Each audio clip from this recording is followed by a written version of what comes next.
कक्षा 12वीं बायोलॉजी अध्याय 10 जैव प्रौद्योगिकी एवं उसके उपयोग। बोर्ड परीक्षा में जो प्रश्न पूछे जाते हैं सारे इम्पॉर्टेंट प्रश्न इसमें है, इसलिए इसको बड़े ध्यान से पढ़िए। तो चलिए इसमें देखते हैं 1 अंक 2 अंक 3 अंक 4 अंक के प्रश्न जो एग्जाम में आते हैं।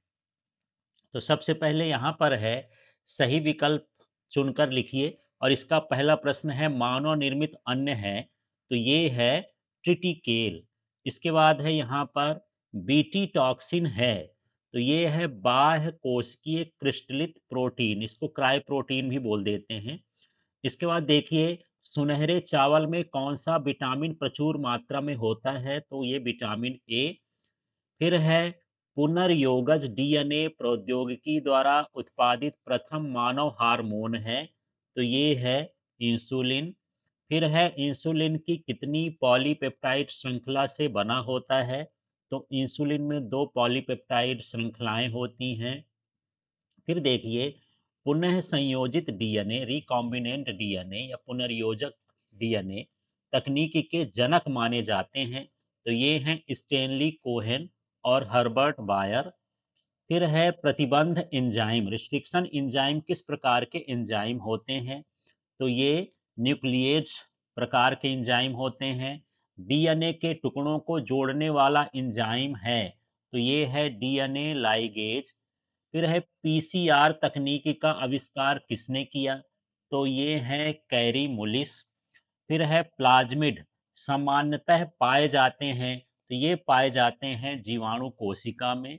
फिर है डीएनए के पृथक्करण के लिए प्रयुक्त तकनीक है, तो ये है जेल इलेक्ट्रोफोरेसिस।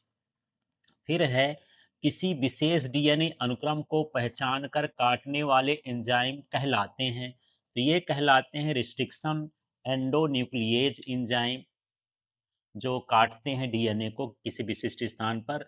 फिर है क्लोनिंग वेक्टर का मुख्य कार्य क्या है, डीएनए को स्थानांतरित कर प्रतिकृति बनाना। फिर है एगारोज जेल में डीएनए का पृथक्करण किस आधार पर होता है, तो डीएनए की लंबाई या आकार के आधार पर। अब यहाँ पर प्रश्न है जो रिक्त स्थानों में पूछे जाते हैं। देश के जैव संसाधनों की चोरी, डकैती तथा गैर कानूनी दोहन को खालिस्तान कहते हैं, तो ये कहलाता है बायो पायरेसी। फिर जैविक पदार्थों के प्रयोग के लिए खालिस्तान एक प्रशासकीय आज्ञा पत्र है, तो इसको बोलते हैं जैव एकाधिकार या बायो पेटेंट। फिर है जीवित जीवधारियों द्वारा उत्पन्न यौगिक, तो ये कहलाते हैं जैव अणु। फिर है जैव आचार संहिता मानकों का एक समूह है जिसका प्रयोग हमारे कार्यों तथा जैविक संसार के बीच संबंधों को नियंत्रित करने में होता है।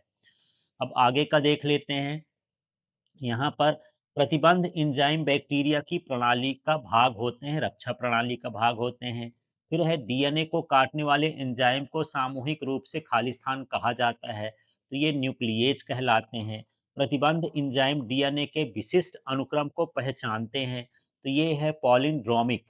पॉलिंड्रोमिक जो आगे से पढ़ें तो वही आए, पीछे से आए तो वही आए, इसलिए जैसे मलयालम है उल्टा सीधा पढ़ें तो एक समान होता है, ऐसे डीएनए का क्रम होता है, उल्टा सीधा पढ़ने पर एक समान पत्र लगता है, इसलिए पॉलीड्रेमिक अनुक्रम कहलाता है। पीसीआर की प्रक्रिया में डीएनए की दोहरी कुंडली को अलग करने की अवस्था कहलाती है, तो इस क्रिया को कहा जाता है डीनेचुरेशन, विकृतीकरण भी बोल सकते हैं। फिर है पीसीआर में प्राइमर के जुड़ने की अवस्था को खालिस्तान कहते हैं, तो जब प्राइमर जुड़ता है तो अवस्था कहलाती है एनीलिंग। फिर है एगारोज जेल में डीएनए खंडों को देखने के लिए खालिस्तान रंग का प्रयोग किया जाता है, तो ये किया जाता है इथिडियम ब्रोमाइड का। फिर है पीसीआर में प्रयुक्त डीएनए पॉलीमरेज खालिस्तान सहिष्णु होता है, तो ये ऊष्मा के सहिष्णु होते हैं, ऊष्मा से जल्दी प्रभावित नहीं होते। अब देखते हैं सही जोड़ी वाले प्रश्नों को। तो पहला है एंटीबायोटिक्स, तो एंटीबायोटिक्स का जो संबंध है एस वाक्समैन से है। फिर दूसरा है ह्यूमिलिन, तो ह्यूमिलिन एक तरह का मानव इंसुलिन है। फिर है बायो पायरेसी, तो ये जो बायो पायरेसी है ये जैव अणु तथा जीन की खोज से रिलेटेड है, कि इसको हम इधर उधर जानकारी को नहीं कर सकते हैं बिना कानूनी प्रक्रिया के। फिर इंटरफेरान है, तो ये प्रतिविषाणु प्रोटीन होता है। चलिए अब अगला देख लेते हैं। तो इसमें रेस्ट्रिक्शन इंडियोन्यूक्लियेज, तो ये क्या होता है? ये जो है डीएनए को विशिष्ट स्थल पर काटने का काम करता है। फिर डीएनए लाइगेज, तो जो डीएनए लाइगेज होता है ये डीएनए के टुकड़ों को जोड़ने का काम करता है।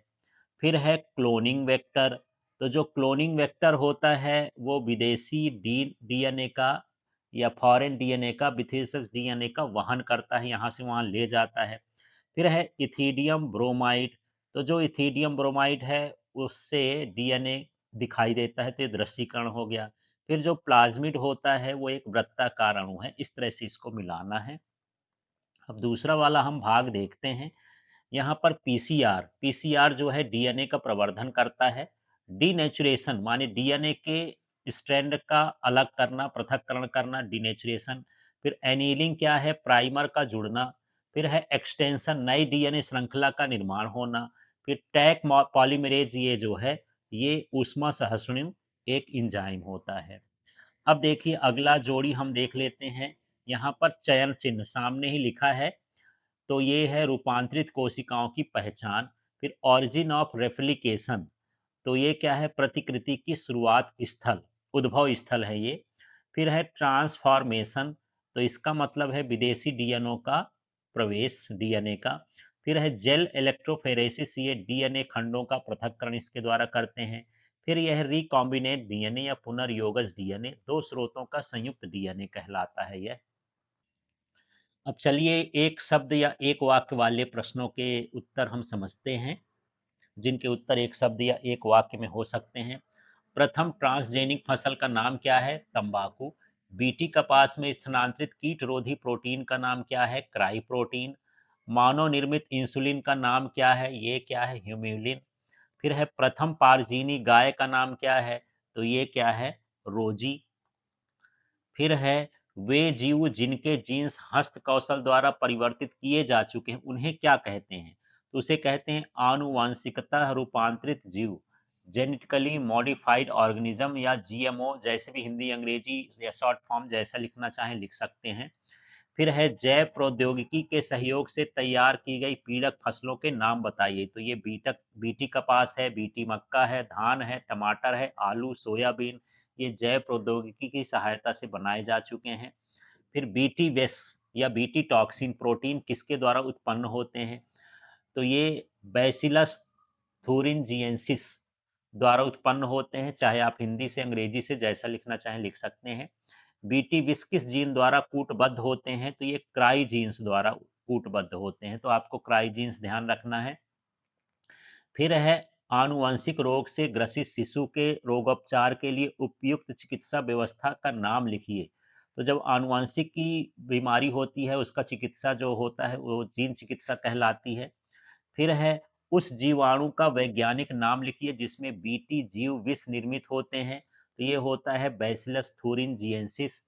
फिर है डीएनए को विशिष्ट स्थल से काटने वाला एंजाइम क्या कहलाता है? तो ये है रेस्ट्रिक्शन एंडोन्यूक्लिएज। फिर डीएनए के टुकड़ों को जोड़ने वाला एंजाइम क्या है? तो ये क्या है? लाइगेज। फिर डीएनए के प्रवर्धन की तकनीक क्या कहलाती है? ये कहलाती है पीसीआर। फिर है वृत्ताकार बाह्य डीएनए अणु क्या कहलाता है? तो ये कहलाता है प्लाज्मिड। फिर अब हमको देखना है सत्य सत्य वाले प्रश्न। रिस्ट्रिक्शन एंडोन्यूक्लियस डीएनए को विशिष्ट पहचान स्थल पर काटते हैं, यह कथन सत्य है। डीएनए लाइगेज डीएनए के टुकड़ों को तोड़ने का कार्य करता है, असत्य है, जोड़ने का कार्य करता है।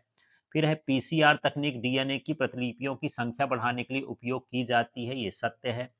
फिर है ये टैक पॉलीमरेज उच्च तापमान पर निष्क्रिय हो जाता है, नहीं निष्क्रिय नहीं होता है, मतलब ये कथन असत्य है। फिर प्लाज्मिड सामान्यतः रैखिक अणु होते हैं, यह सत्य है, गोलाकार अणु होते हैं। फिर है जेल इलेक्ट्रोफिरोसिस में डीएनए का पृथक्करण रंग के आधार पर होता है, गलत है, ये तो उसके आकार के आधार पर है, मतलब ये कथन असत्य है। फिर है पुनः संयोजित डीएनए दो अलग स्रोतों के डीएनए का संयोजन होता है, ये भी सत्य है। अब चलिए कुछ जो आपके बुक में एनसीईआरटी बुक के प्रश्न हैं वो भी परीक्षा में आ जाते हैं, तो इसमें एक एक नंबर, दो नंबर, तीन नंबर हर तरह के प्रश्न मिलेंगे, तो चलिए देखते हैं प्रश्न क्या है। विषाणु मुक्त पौध तैयार करने के लिए पौध का कौन सा भाग सबसे अधिक उपयुक्त होता है, कारण सहित समझाइए। तो विषाणु मुक्त पौध तैयार करने के लिए अग्रशिखा जिसको हम एपिकल मेरिस्टेम कहते हैं, सबसे उपयुक्त भाग होता है। अब इसमें पूछता है कारण, तो ये जो मेरिस्टेम की कोशिकाएं होती हैं, आप मेरिस्टेम भी लिख सकते हैं इसको, मेरिस्टेम ही लिख दीजिएगा।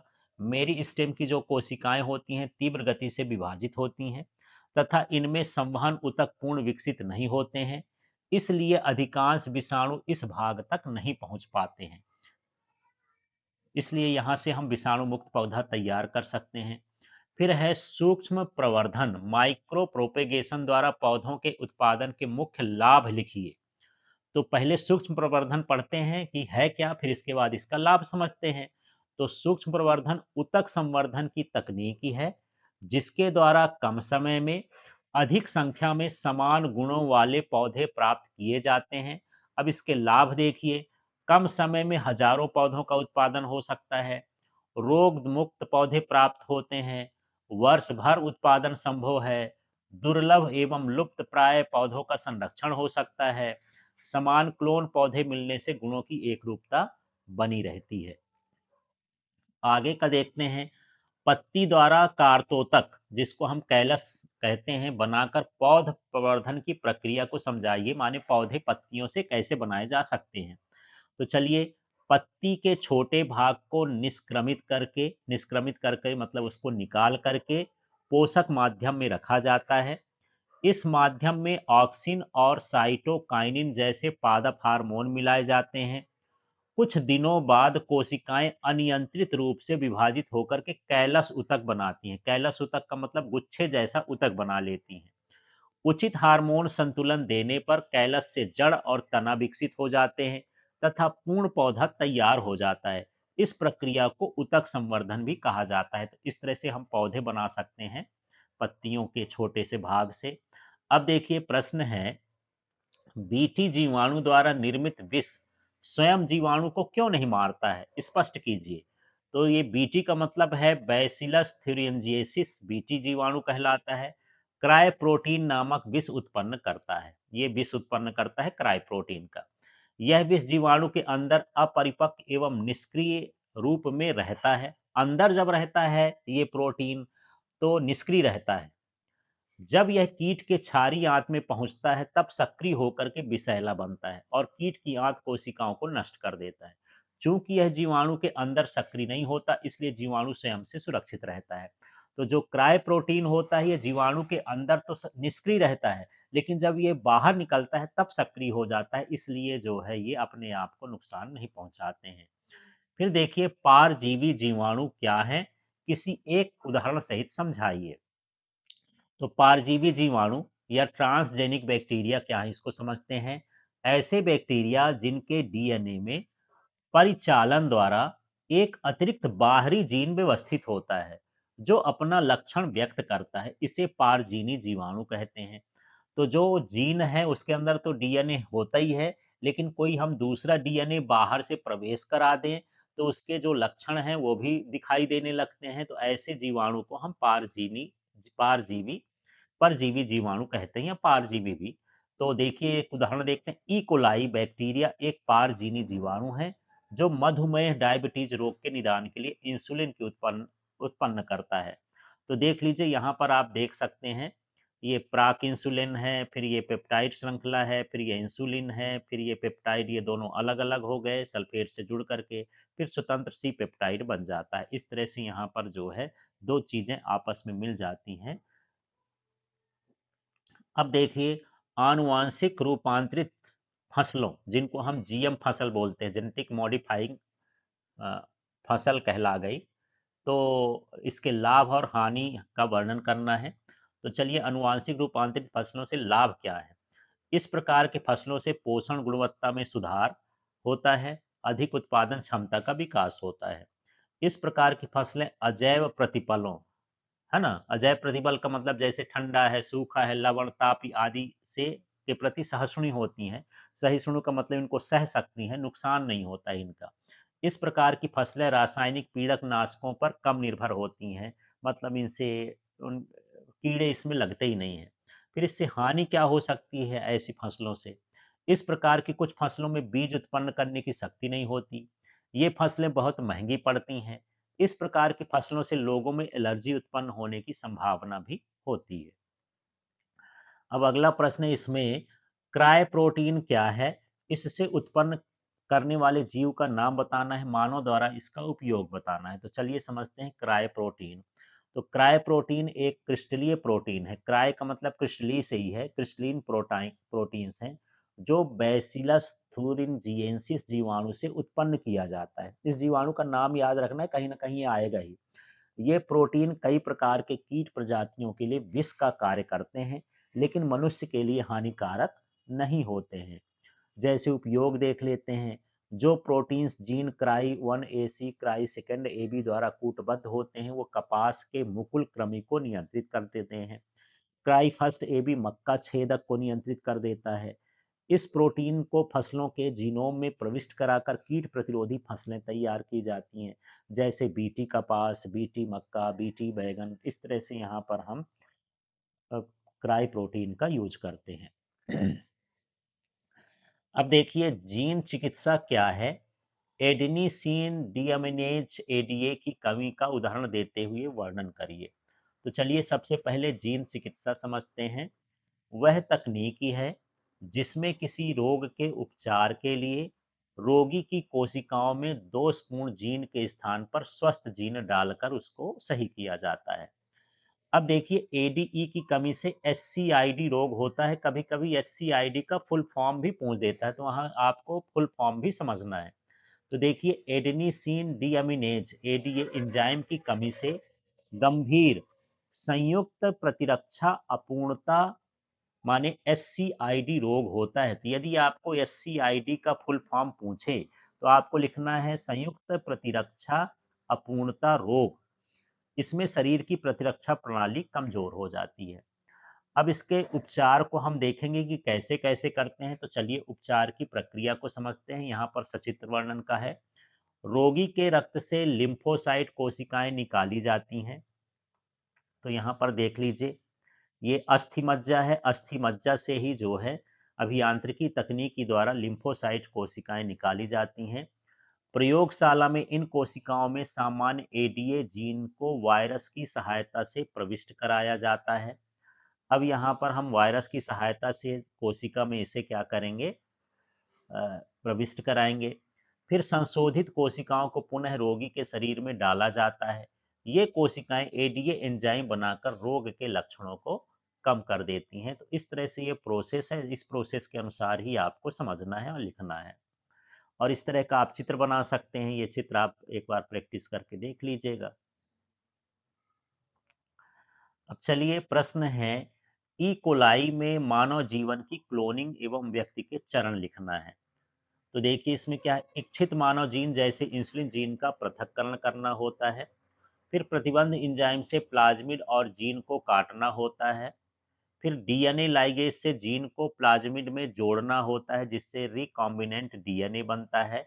फिर इस रिकॉम्बिनेंट प्लाज्मिड को ई कोलाई में प्रविष्ट कराते हैं, जिसके हम ट्रांसफॉर्मेशन कहते हैं। चयन और संवर्धन फिर होता है। परिवर्तित बैक्टीरिया को हम बढ़ाते हैं। फिर जीन की अभिव्यक्ति बैक्टीरिया विवांछित प्रोटीन का निर्माण करते हैं। अब इस प्रक्रिया को यहाँ पर इस तरह से चित्र बता सकते हैं आप। ये पूरी प्रक्रिया है। यहाँ पर एक बाहरी जीन है और यहाँ पर ये प्लाज्मिड है और यहाँ पर हम दोनों को जोड़ते हैं लिगेशन एंजाइम से। और यहाँ पर ये तोड़ेंगे तो रिस्ट्रिक्शन एंजाइम लगता है। फिर यहाँ पर इसको हम प्रविष्ट करा देंगे ई कोलाई में। ई कोलाई में जो है एक विशेष प्रोटीन बनेगा, जिसे हम अन्य जीव जंतुओं में प्रवेश करा सकते हैं। अब देखिए इसमें अगला प्रश्न था, आधार बीजों से तेल हाइड्रोकार्बन हटाने की एक विधि लिखना है। तो तेल से अवांछित हाइड्रोकार्बन हटाने के लिए परिशोधन किया जाता है और यह विधि हाइड्रोजनीकरण कहलाती है। तेल में हाइड्रोजन गैस को उच्च ताप और निकेल उत्प्रेरक की उपस्थिति में प्रवाहित किया जाता है। असंतृप्त हाइड्रोकार्बन संतृप्त यौगिकों में बदल जाते हैं। इससे अशुद्धियां कम हो जाती हैं और तेल शुद्ध बन जाता है। तो इस तरह से यहाँ पर जो है हाइड्रोकार्बन हटाने की प्रक्रिया होती है। अब यहाँ पर गोल्डन राइस या सुनहरा चावल, ये अक्सर प्रश्न में पूछता है क्या। तो गोल्डन राइस या सुनहरा चावल एक आनुवंशिक रूप से परिवर्तित जीएम है। धान की एक किस्म है जिसमें बीटा कैरोटीन उत्पन्न किया जाता है। तो बीटा कैरोटीन और विटामिन ए इसमें पाया जाता है। इसकी विशेषताएं हैं, दोनों का रंग सुनहरा होता है, विटामिन ए का भी और बीटा कैरोटीन का। विटामिन ए की कमी से होने वाले रोग जैसे रतौंधी की रोकथाम में सहायक होता है। विकासशील देशों में कुपोषण को कम करने हेतु इसे विकसित किया गया है, गोल्डन राइस को। तो ये इंपॉर्टेंट है, गोल्डन राइस आपको अच्छे से देखना है। मैं भी एनसीईआरटी के प्रश्नों को देख रहा हूँ। फिर क्या हमारे रक्त में प्रोटीओज तथा न्यूक्लिएजेज हैं? नहीं। सामान्य परिस्थितियों में हमारे रक्त में प्रोटीएजेस और न्यूक्लिएजेस सक्रिय रूप से नहीं पाए जाते हैं। इसके पीछे का मुख्य कारण निम्नलिखित है। कोशिकाओं की सुरक्षा, यदि रक्त में प्रोटीएजेस जो प्रोटीन को तोड़ते हैं और न्यूक्लिएजेस जो डीएनए आरएनए को तोड़ते हैं मौजूद होंगे तो रक्त कोशिकाओं और प्रोटीन को नष्ट कर देंगे। तो इस तरह के हमारे शरीर में न प्रोटीएजेस होते हैं न न्यूक्लिएजेस होते हैं। अब देखिए मुख्य सक्रिय औषध प्रोटीन कैसे बनाए जाते हैं, तो चलिए, और इसकी समस्याएं क्या है। निर्माण विधि, इच्छित औषधि प्रोटीन का जीन अलग किया जाता है, उसे बैक्टीरिया ईस्ट में प्रविष्ट कराया जाता है, फिर जैव प्रौद्योगिकी द्वारा बड़े पैमाने पर उत्पादन किया जाता है, शुद्धिकरण के बाद औषधि के रूप में उपयोग किया जाता है। समस्याएं क्या हैं? शुद्धता बनाए रखना कठिन होता है, प्रोटीन की गलत फोल्डिंग भी हो सकती है, शरीर में एलर्जी या प्रतिरक्षा प्रतिक्रिया हो सकती है, उत्पादन लागत इसकी कैसी होती है? अधिक होती है। अब एक क्वेश्चन लास्ट का देख लेते हैं, ये भी इम्पोर्टेंट है, पूछा करता है बायोपायरेसी क्या है? किसी भी संगठन, बहुराष्ट्रीय कंपनी या अन्य देश द्वारा देश के जैव संसाधनों की चोरी करना, डकैती करना, गैर कानूनी दोहन करना बायोपायरेसी कहलाता है। तो इस क्रिया को हम क्या कहेंगे? बायोपायरेसी। तो इस तरह से इस चैप्टर के इंपॉर्टेंट क्वेश्चन है, इसको आप पढ़ करके देखें, इन्हीं की तैयारी करें।